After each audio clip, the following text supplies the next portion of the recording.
नमस्कार, आप देख रहे हैं स्वर स्वतंत्र। पर्वतीय क्षेत्रों में कृषि और बागवानी के साथ अब रेशम उत्पादन ग्रामीण आजीविका की दिशा में एक महत्वपूर्ण पहल हो सकता है। रेशम बोर्ड के राष्ट्रीय वृहद अभियान मेरा रेशम मेरा अभियान के तहत विकासखंड गरुड़ में एक भव्य जिला स्तरीय हितधारक परामर्शक बैठक का आयोजन किया गया। इस अनूठी पहल का मुख्य उद्देश्य किसानों को रेशम की खेती तथा मूंगा रेशम के उत्पादन से होने वाले लाभों से अवगत मेरा कराना था। रेशम मेरा आइए अभियान देखते हैं खबर विस्तार सेंट्रल से। सिल्क बोर्ड केंद्रीय रेशम बोर्ड के द्वारा के संयोजन से गत वर्ष माननीय वस्त्र मंत्री जी श्री गिरिराज सिंह जी ने 19 जून 2025 को यह प्रोग्राम तसर अनुसंधान एवं प्रशिक्षण संस्थान में लॉन्च किया था। गत वर्ष केंद्रीय रेशम बोर्ड का जो लक्ष्य था कि हम जो है ज़्यादा से ज़्यादा रेशम की कृषि से जुड़े जो हमारे कृषक हैं हम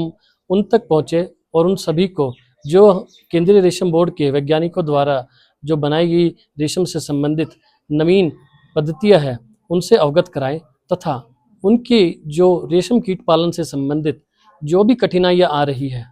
उनको हम नोट करके और उन कठिनाइयों से संबंधित जो है परियोजनाएं हम तैयार करें और नवीन हम प्रौद्योगिकी बनाएं।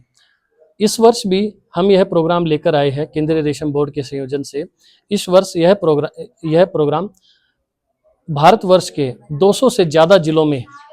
26 रेशम के जो राज्य है जहां पर रेशम की खेती होती है तो वहां पर यह चलाया जा रहा है और इस प्रोग्राम में केंद्रीय रेशम बोर्ड के 200 से ज़्यादा जो वैज्ञानिक है वो इससे जुड़े हुए हैं और वो विभिन्न जनपदों में भारत के जो जनपद है विभिन्न प्रांतों में तो वहाँ पर यह प्रोग्राम कर रहे हैं। इस प्रोग्राम के अंतर्गत पहला प्रोग्राम जो है हमारा वो इसमें यह है कि जो हमारे जो रेशम की खेती से जुड़े जो स्टेक होल्डर्स हैं हम उनके बीच जा रहे हैं और उनसे उनकी जो भी समस्याएं हैं उनके बारे में अवगत हो रहे हैं कि क्या कुछ उनको दिक्कतें आ रही है और कैसे उन दिक्कतों को आगे हम दूर कर सके और आगे हम इन दिक्कतों से संबंधित विभिन्न हिस्सों में विभिन्न गांवों में जो है विभिन्न कार्यक्रम करेंगे जिसमें जागरूकता कार्यक्रम प्रशिक्षण कार्यक्रम और जो टेक्नोलॉजी जो पद्धतियां हमने डेवलप की है केंद्रीय रेशम बोर्ड के द्वारा उनका हम इनको जो है लाइव डेमोन्स्ट्रेशन करेंगे ताकि वो इन पद्धतियों को अपनाकर रेशम कीट पालन में इनको ज़्यादा से ज़्यादा मदद हो और इनकी जो आर्थिक जो स्थिति है वो सुधार हो सके और ज़्यादा से ज़्यादा इनको आय प्राप्त हो। परंतु आपका और आपके चैनल का विशेष आभार धन्यवाद। आज यहाँ पर मेरा रेशम मेरा अभियान के अंतर्गत चर्चा हुई जिसमें रेशम से संबंधित यहाँ के जो किसान है उनको और विस्तृत तरीके से समझाया गया कि हम अधिक से अधिक उसका उत्पादन कैसे कर सकते हैं। और ख़ास बात ये रहेगी अब बागेश्वर में मुगा रेशम की जो खेती 2021 से शुरुआत हुई उस संबंध में ये वैज्ञानिक लोग भारत सरकार और राज्य सरकार के दोनों कंबाइंड स्तर से ये मतलब किसानों को और समझाने आए कि किस प्रकार से हम इसमें जुड़े। तो 2021 से हम देव की लघु वाटिका में मुगा रेशम की जो खेती कर रहे हैं